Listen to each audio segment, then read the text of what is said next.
TVC, a TV do Correio da Manhã. Direto dos estúdios da TV Correio da Manhã em Petrópolis, começa agora o Correio Petropolitano Debate desta sexta-feira, 7 de abril. Hoje daremos destaque ao plano inverno da cidade. Com a chegada das secas, quais ações estão sendo adotadas pela Defesa Civil? As inscrições para o Conselho Tutelar em Petrópolis foram abertas e se estendem até maio. Serão eleitos 5 conselheiros.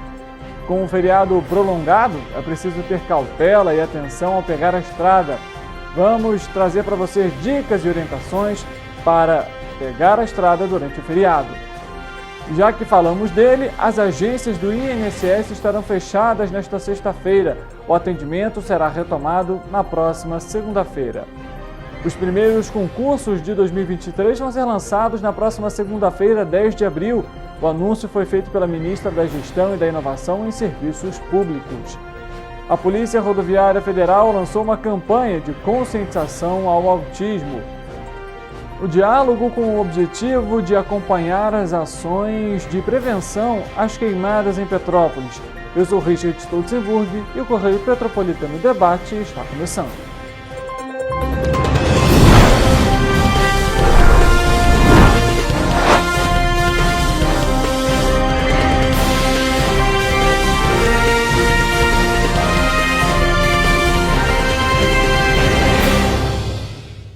Olá, boa tarde para você. Começamos mais uma edição do Correio Petropolitano Debate. Hoje vamos dar início ao noticiário. A ministra da Gestão e da Inovação em Serviços Públicos anunciou que o governo irá lançar até o dia 10 de abril, a próxima segunda-feira, o primeiro bloco de concursos públicos autorizados para a administração federal. Até o fim do ano, segundo a ministra, devem ser anunciados 3 blocos de concursos públicos para recomposição de pessoal. No momento, apenas uma seleção emergencial foi autorizada para a Agência Nacional de Mineração. Sobre a concessão do reajuste salarial linear de 9% aos servidores federais, Esther Dweck explicou que é preciso que o Congresso Nacional aprove uma adequação de rúbricas na Lei Orçamentária de 2023. Na última sexta-feira, dia 13, o presidente Luiz Inácio Lula da Silva enviou ao Parlamento o projeto de lei com a alteração. A expectativa do governo é que a aprovação da proposta ocorra ainda neste mês.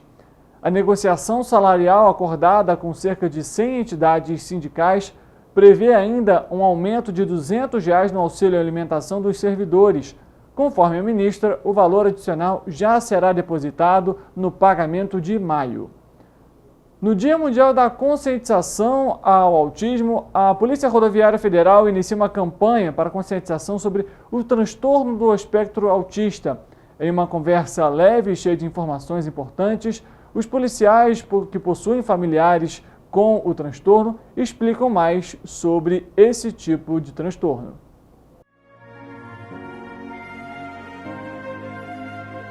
E por que a gente está trazendo essa temática?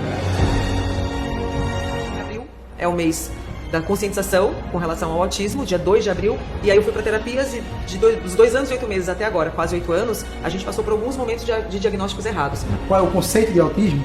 O que é que impacta numa criança, num adulto, numa pessoa autista, o que é que impacta nele?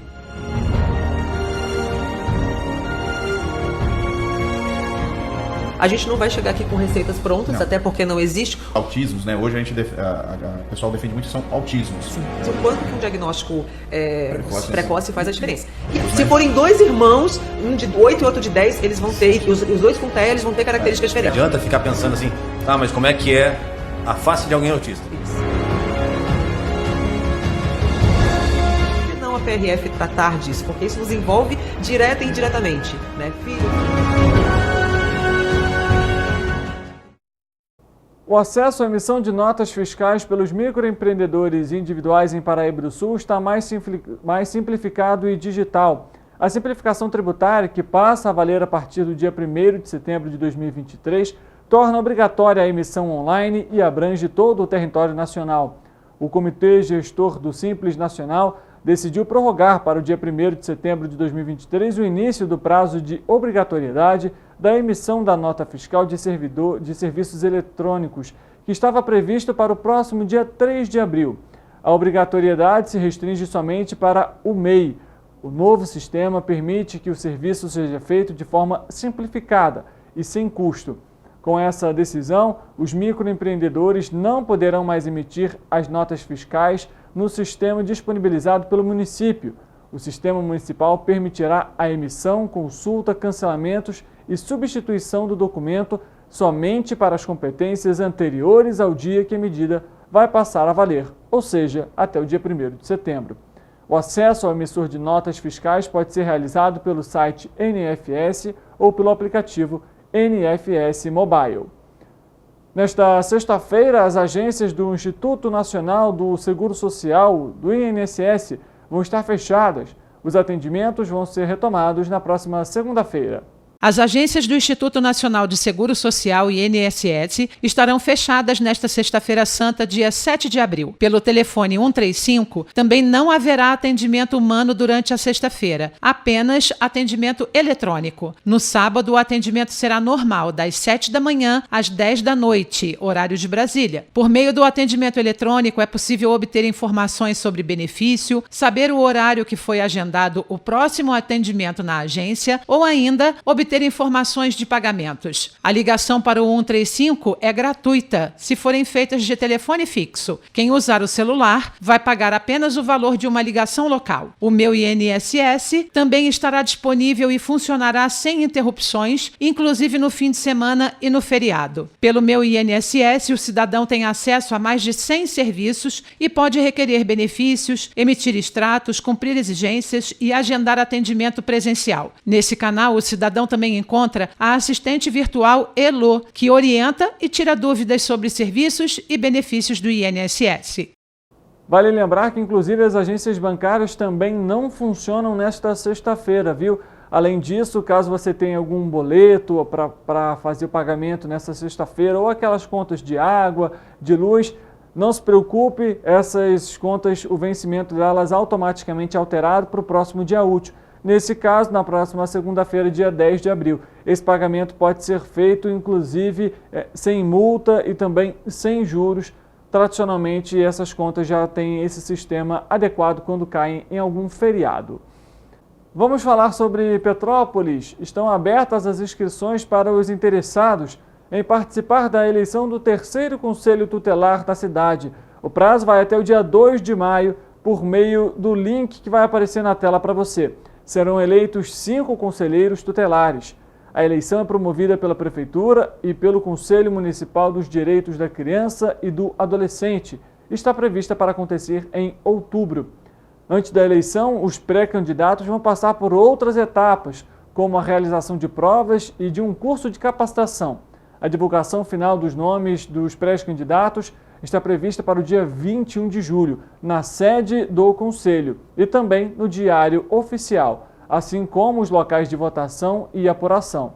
O edital completo da escolha dos novos conselheiros tutelares foi publicado no Diário Oficial do município no dia 31 de março. Está disponível no site da Prefeitura.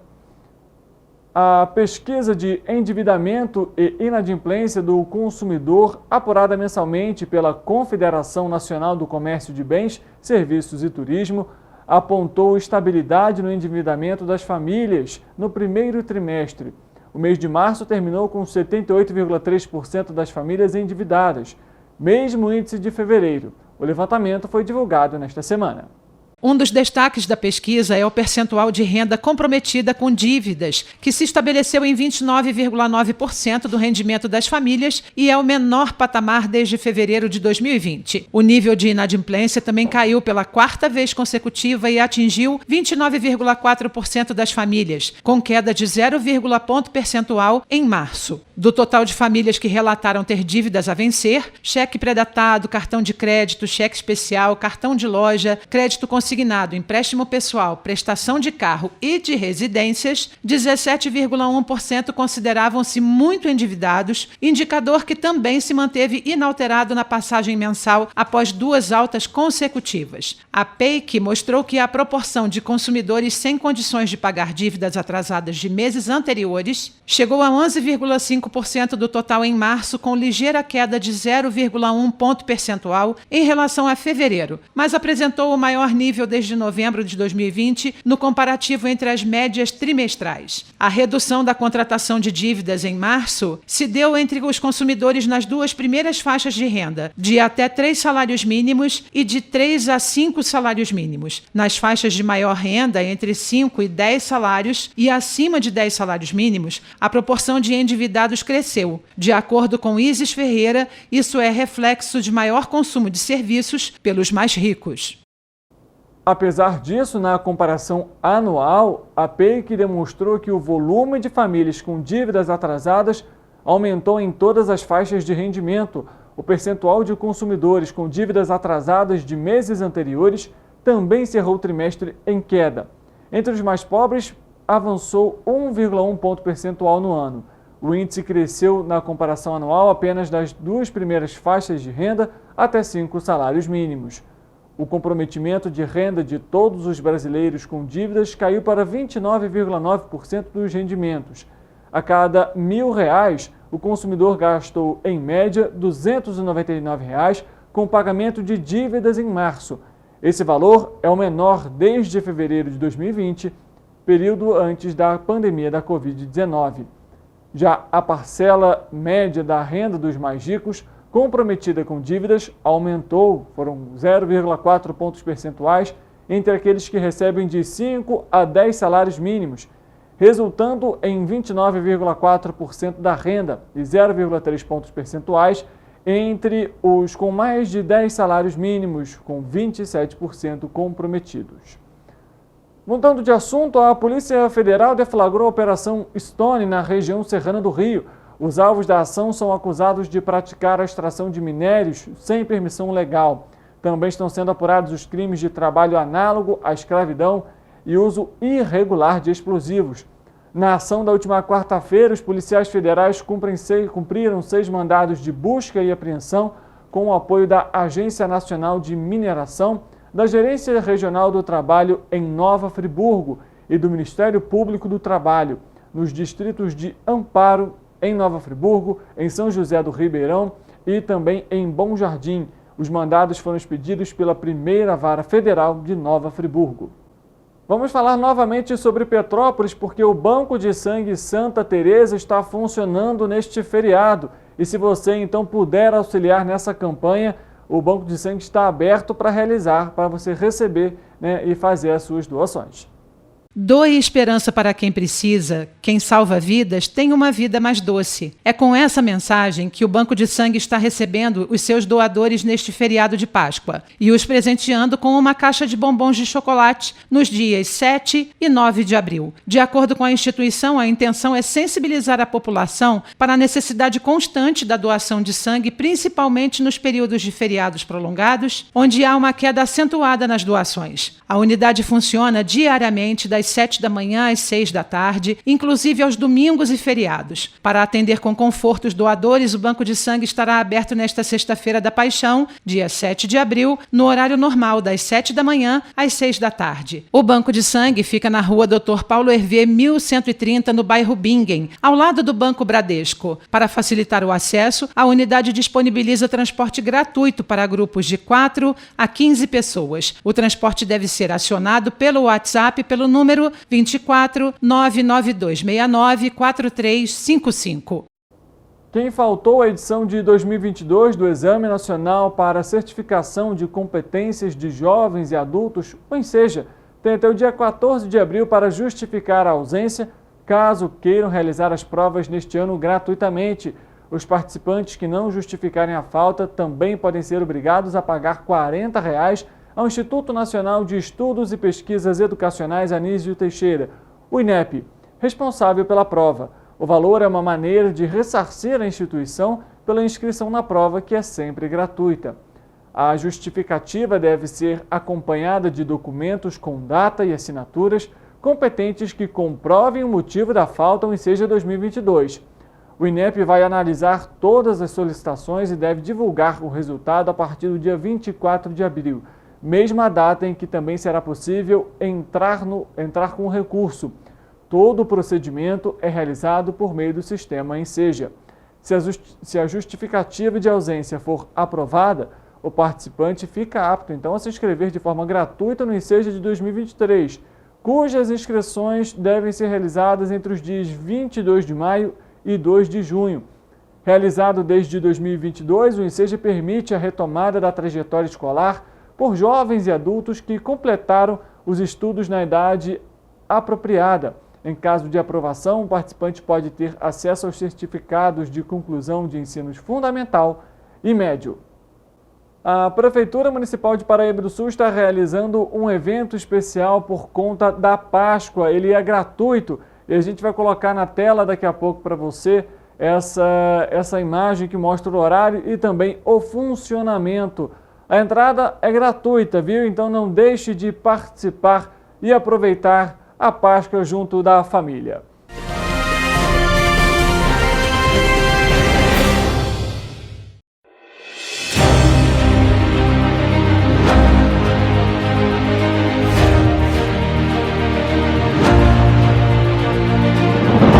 Não é jornalismo de direita, é jornalismo direito.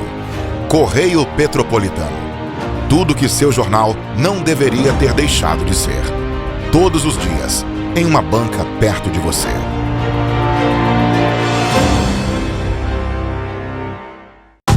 Rio de Janeiro, atração o ano inteiro. Tem descanso, tem folia. Noite e dia, alegria. Sol e praia, diversão.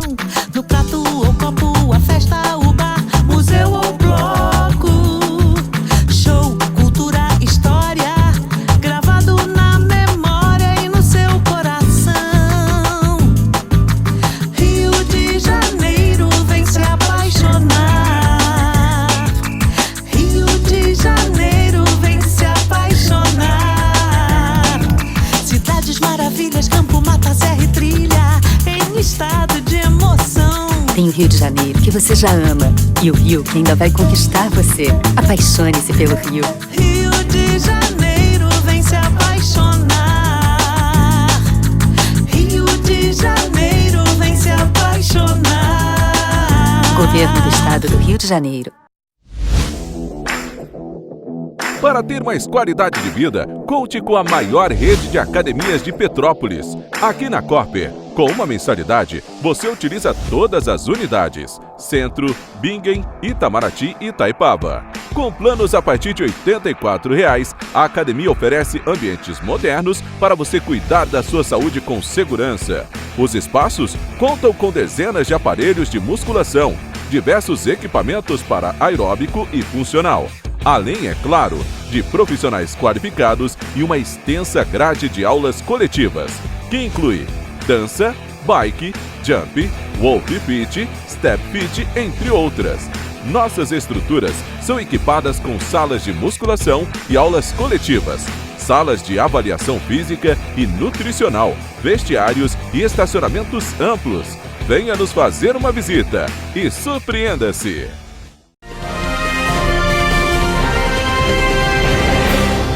Secretário, bom, primeiramente eu agradeço por participar mais uma vez aqui com a gente, trazer esclarecimento para a população.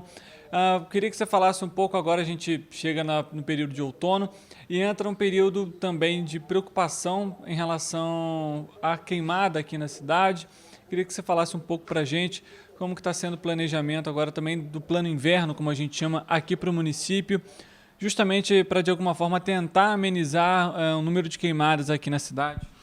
Então, esse é um momento muito importante para a gente na cidade. Realmente, a gente, desde novembro, concentrou os esforços da Defesa Civil basicamente nas operações de chuva, onde a gente conseguiu dar o atendimento de todas as demandas. Então, foram várias atuações, principalmente com relação às ações preventivas.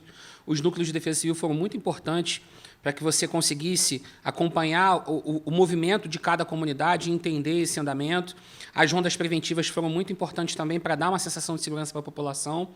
E também o desenvolvimento de novas ações, como, por exemplo, o sistema de inundação e fechamento automático de vias, que foi realmente muito importante para o fechamento da Coronel Veiga e do Centro Histórico, e que a gente pretende agora ampliar isso para outras regiões. Mas agora o foco muda, a chavinha muda, a Defesa Civil passa a trabalhar em apoio, basicamente, ao Corpo de Bombeiros e às ocorrências relativas ao incêndio florestal. Então, a gente vai reforçar a questão, basicamente, do monitoramento, do alerta e do alarme.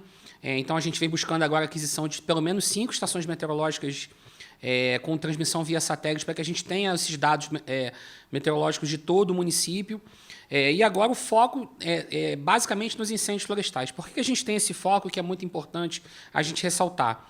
Toda a área de incêndio florestal, ela se torna no futuro mais suscetível ao escorregamento. Então, você tem um empobrecimento do solo, você tem uma perda da vegetação, você tem uma mudança nas características físico-químicas do solo, e esse empobrecimento do solo, num futuro próximo, indica escorregamento. Então, se a gente conversar com os moradores mais antigos, por exemplo, do Alto da Serra, eles sempre fazem esse comentário.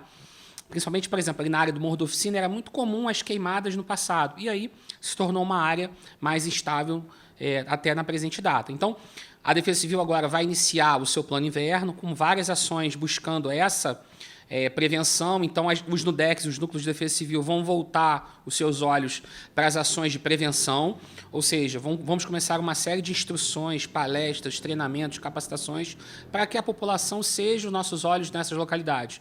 E aí, ao avistar qualquer ocorrência, né, de uma fogueira, que você possa ter um risco iminente desse incêndio se espalhar, a gente vai treinar e capacitar a comunidade para que ela tenha um contato direto com a Defesa Civil e as nossas equipes façam esse trabalho preventivo de ir até o local. Por que a gente fala isso? Quando eu estive à frente do comando do 15º, 86% das ocorrências de incêndio florestal, eles tinham como causa uma ação humana. Seja na queimada de limpeza de terreno para troca de agricultura, seja na queimada do lixo verde, seja na queimada do lixo mesmo, a pessoa costuma fazer aquela varrida das folhas e aí não tem o que fazer muito com as folhas, junta e taca fogo. E muitas das vezes acaba perdendo o controle desse fogo e aí você acaba atingindo a vegetação e se tornando um incêndio fora de controle, e a gente tem vários exemplos disso no nosso município. Então, esse momento é um momento muito importante de conscientização da população, do entendimento do risco que o incêndio florestal causa, tanto a nossa vegetação, quanto a nossa fauna, quanto a nossa flora, e, posteriormente, essa correlação entre o incêndio florestal e o escorregamento. Se a população tiver esse entendimento, Petrópolis é uma cidade de risco, principalmente a questão de risco geológico e hidrológico, e o incêndio florestal é um agente que vai intensificar esse risco, porque você vai potencializar as áreas em que, num futuro próximo, serão áreas que serão mais suscetíveis a escorregamento. Agora, secretário, você comentou aqui sobre a questão das estações, justamente para ter uma previsão de toda a cidade. Essas estações, elas vêm também desse fundo que a Defesa Civil agora tem aqui para o município? Exatamente. Então, essas estações estão sendo adquiridas justamente já com recursos do Fundo de Defesa Civil. Essa é uma ação preventiva. Então, o prefeito teve uma sabedoria muito grande em alocar 50% da taxa de construção civil do município para o Fundo de Defesa Civil, que nos possibilita, nós somos o único município do país em que a Defesa Civil tem recursos para ações preventivas. Isso é muito importante, porque você consegue desenvolver ações em que a população vai sentir diretamente um resultado eficiente, tanto na prevenção, quanto no monitoramento, quanto no alerta e alarme. Então, essas ações, a curto, médio e longo prazo, buscam realmente aumentar a resiliência da cidade, deixar a cidade cada vez mais segura. Então, é esse monitoramento que vai desde um boletim que é dado nas redes sociais, até a emissão de uma alerta, até o desenvolvimento de tecnologias em parceria com outros órgãos, como, por exemplo, o governo federal desenvolveu o SMS Flash, e Petrópolis é uma das 5 cidades no país que já contam com essa tecnologia. O CIMOP é uma ferramenta muito importante com as câmeras, os sensores, o sistema de alerta e alarme, uma equipe 24 horas monitorando. Então, todos esses avanços, eles são muito importantes. Porque num passado recente, a Defesa Civil não dispunha nem de equipe técnica, você não tinha meteorologista, você não tinha geógrafo, e aí você não tinha essa efetividade de monitoramento. O alerta, ele não tinha esse grau de assertividade, porque justamente a gente hoje tem uma equipe pensando Defesa Civil 24 horas por dia, acompanhando as ações, fazendo monitoramento, e a gente consegue desenvolver uma série de ações que hoje se tornam referência para outros municípios. Agora, secretário, a gente vê que esse ano, pelo menos as previsões apontam que o outono ele vai ser mais seco, né, com chuvas mais escassas.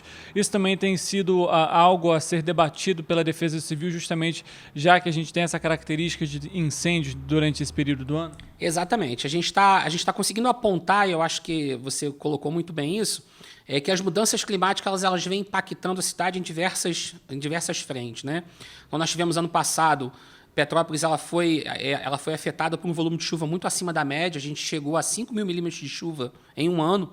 Então, é um volume de chuva muito elevado para uma cidade. E esse desequilíbrio, né, no meio ambiente faz com que você tenha ações cada vez mais incisivas e cada vez mais agressivas com relação ao meio ambiente. Então, da mesma forma como você teve um excesso de chuva, você passou a ter em outras áreas no país uma alteração climática, como áreas que nunca tiveram seca passaram a ter. E assim, a gente pensa, sim, nas discussões do Fórum de Defesa Civil e com a equipe técnica, como esse agravamento do quadro climático vai impactar na Defesa Civil e, basicamente, no dia a dia do cidadão. Porque quando você altera o comportamento climático, você pode ter uma onda de frio mais intensa e isso impacta na mobilidade urbana, impacta no turismo, impacta no comércio. Essa onda de frio seguida de uma seca intensa, você aumenta a quantidade, aumenta a possibilidade de risco de incêndio florestal. Existem vários índices, como, por exemplo, o índice Nesterov, que é usado para medir essa classificação de risco, e a equipe trabalha com essa avaliação técnica. Isso impacta também na possibilidade de desastres na nossa cidade. Então, a Defesa Civil vem se preparando, montando o seu plano de contingência, que a gente chama de plano inverno, mobilizando equipes, equipamentos, então uma série de ações para que a Defesa Civil, caso necessário, possa atuar em parceria com o Corpo de Bombeiros, com o ICMBio, com o INEA, com o IBAMA, numa atuação direta nas ocorrências de incêndio florestal. A UFRJ está lançando até inclusive um programa, se não me engano, Alerta Chamas.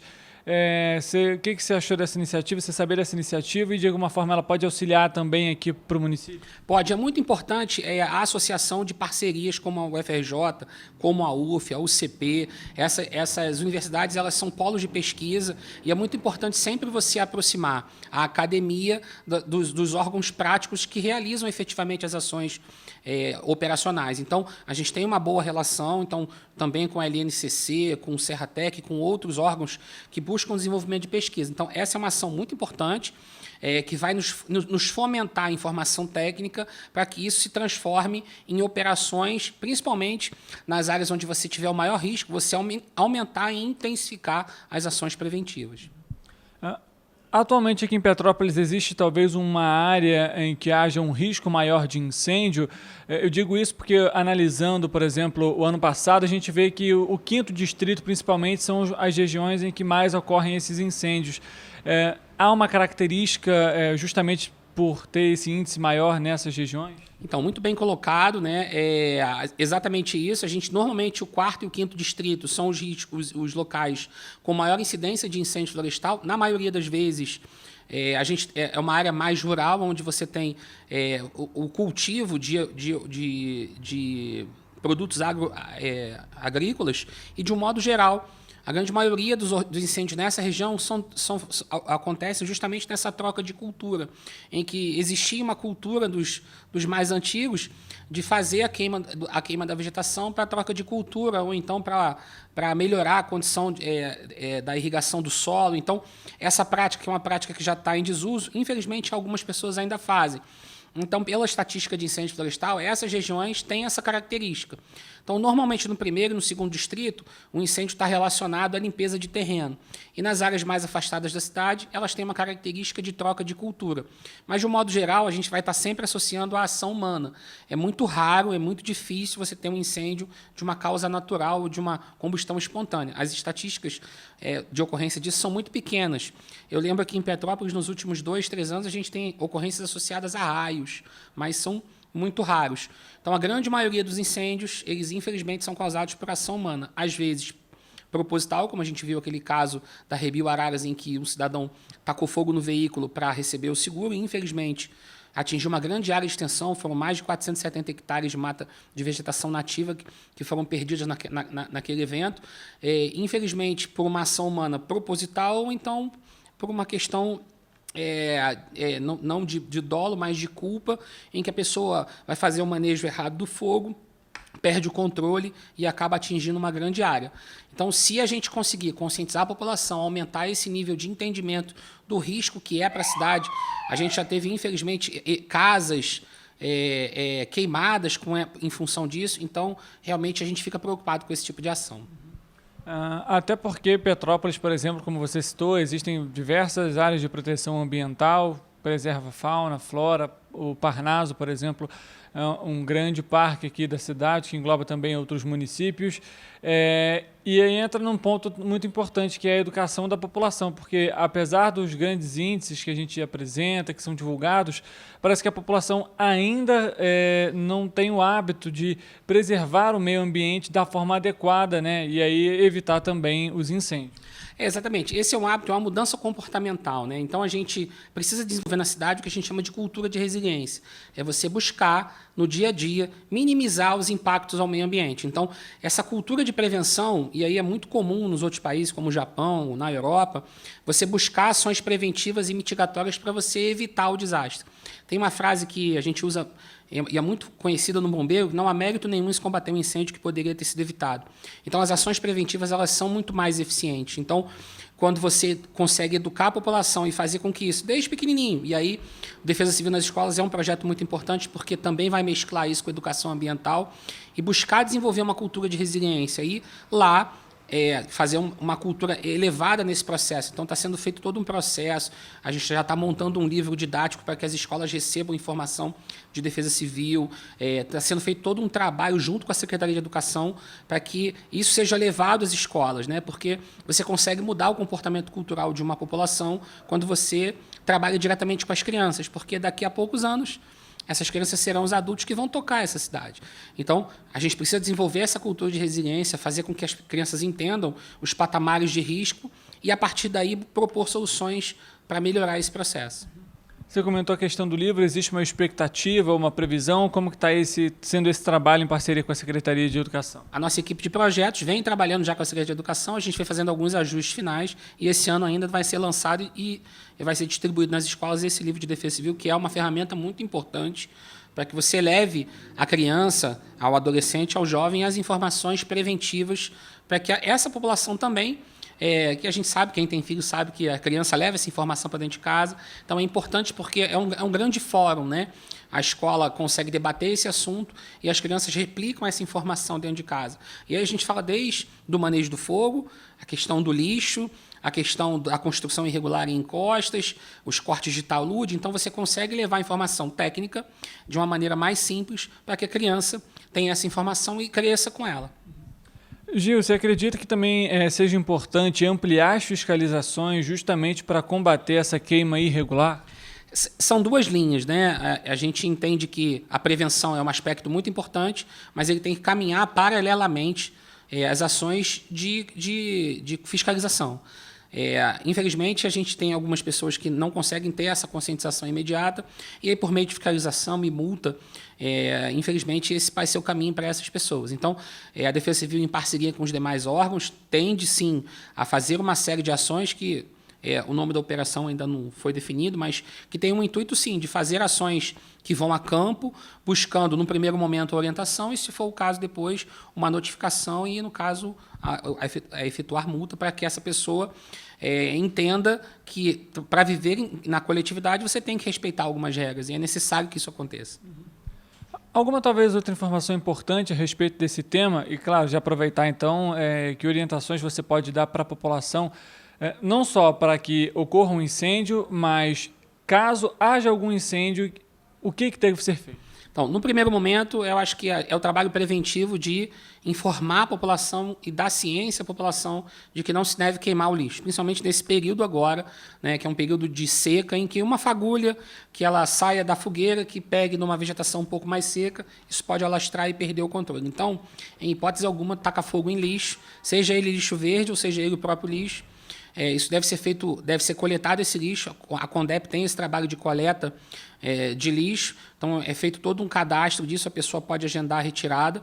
E se for avistado alguma coluna de fumaça, a gente sabe que nesse é um período muito crítico, avisa a Defesa Civil, avisa o Corpo de Bombeiros e Se você verificar um incêndio no seu início, faça contato imediatamente com o Corpo de Bombeiros, com a Defesa Civil, para que a gente desloque uma equipe e a gente consiga ainda na fase inicial, que a gente chama de fase de eclosão, conseguir segurar esse incêndio para que ele não atinja uma grande área. Então, a população são os nossos olhos. É impossível o poder público estar simultaneamente em todos os locais.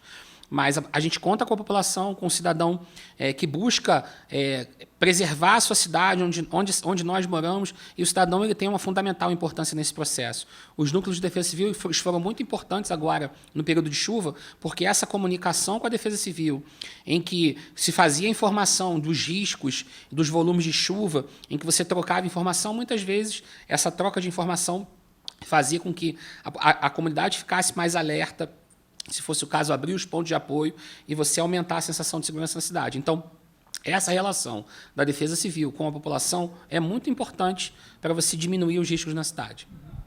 Gil, uma outra informação que a gente recebeu até, e acho que justamente voltando à questão da conscientização, só 13% da população hoje recebe os alertas da Defesa Civil, o que é muito preocupante, justamente porque, por meio dos avisos, a gente consegue receber não só a previsão do tempo, mas a questão toda pluviométrica da cidade, às vezes até um próprio risco de deslizamento. Queria que você ressaltasse também essa necessidade da população fazer esse cadastro para receber os alertas. Exatamente. A gente busca hoje uma comunicação de emergência mais eficiente com a população. Então, a gente usa as redes sociais, então você tem lá o Instagram, você tem o Facebook, você tem o Telegram, mas a forma mais eficiente mesmo de você ter essa comunicação é através do SMS. Por que a gente fala isso? Porque a gente sabe que numa cidade onde você tem um volume de chuva muito intenso, muitas vezes a comunicação via internet ela pode falhar, né? A gente sabe que muitas vezes quando começa a chover forte, os telefones saem do ar e dificulta a comunicação. O SMS sempre vai ser o sistema mais seguro de comunicação. Então, o cidadão ele tem que ser cadastrado até porque ele possa desenvolver para ele e para a família dele uma cultura de resiliência, ou seja, eu faço meu cadastro através do 40199, enviando o meu CEP, e eu passo a receber os alertas da Defesa Civil. Qual é a importância disso? Sabedor do risco, ou seja, recebi uma alerta de chuva forte para o final da tarde. Eu consigo antecipadamente fazer uma previsão disso. Se eu pego meu filho na escola, se ele está no local seguro, ele permanece no local seguro. Se eu tenho que me deslocar por vias que historicamente alagam, eu não me desloco naquele momento, porque as características de chuva da cidade, elas são de curta duração. Então, você tem normalmente no final da tarde, entre 4 e 7 horas da noite, a maior concentração dos registros de chuva. E depois disso, o volume de chuva diminui e essa condição hidrológica de alagamento diminui e os riscos, consequentemente, diminuem. Então, é uma questão de realmente de prevenção, em você conseguir receber o alerta e saber o que fazer numa situação de emergência. Então, procure a Defesa Civil, procure os núcleos comunitários da sua comunidade. São feitos vários cursos para que o cidadão esteja ciente da condição de risco. Nós moramos numa cidade de risco, então, historicamente, é uma das cidades com maior risco geológico e hidrológico. No estado do Rio de Janeiro, somos a cidade com maior risco. Então, o morador da cidade ele tem que saber ele tem que ter esse entendimento e saber atuar numa situação de emergência, como acontece em todas as cidades do mundo, como no Japão com relação a tsunami, terremotos, como no Chile com relação a vulcão. Então, basicamente, conhecendo o risco, é possível você planejar e trabalhar antecipadamente para que você não esteja sujeito a uma situação de emergência. Então, esse é o caminho. Agora, realmente, para a gente poder finalizar, eu pergunto o seguinte, é importante salientar que a população não tente combater o fogo, né? Apesar dos treinamentos que a Defesa Civil está implementando justamente para os NUDECs, acho que é um ponto importante até para possivelmente evitar um acidente e vítimas. Exatamente. O combate às chamas é feito por profissionais qualificados, treinados e capacitados para isso. Além disso, com respaldo jurídico, né? Então, o voluntário ele tem uma ação muito importante nas ações preventivas e mitigatórias, mas numa situação de combate a incêndio, num risco iminente, o Corpo de Bombeiros é o órgão mais capacitado para isso e a Defesa Civil trabalha em apoio junto com o INEA, com o IBAMA e com todos os órgãos que têm os seus brigadistas para trabalhar na situação de emergência. Mas o combate à chama, em que o cidadão possa se colocar em risco, a orientação é que não faça esse combate. Chame o Corpo de Bombeiros, chame a Defesa Civil para que esses sim façam os combates e assim eles são profissionais treinados e qualificados para essa ação. Gil, muito obrigado pela entrevista e mais uma vez pelos esclarecimentos agora em relação ao plano inverno aqui na cidade. Conte sempre com a gente, a Defesa Civil está à disposição.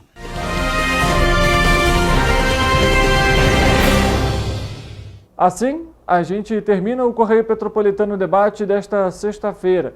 Agradeço, lógico, sempre a sua companhia, a sua audiência aqui com a gente. Para você que é de Teresópolis, Três Rios, Nova Friburgo, Pati da Férias, Paraíba do Sul, muito obrigado pela sua audiência e pela companhia de sempre.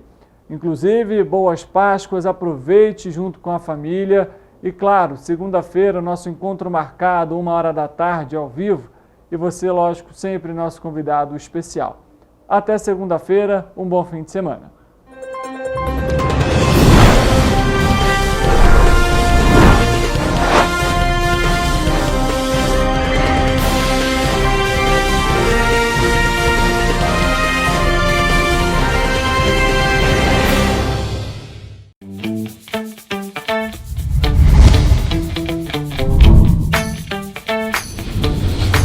TVC, a TV do Correio da Manhã.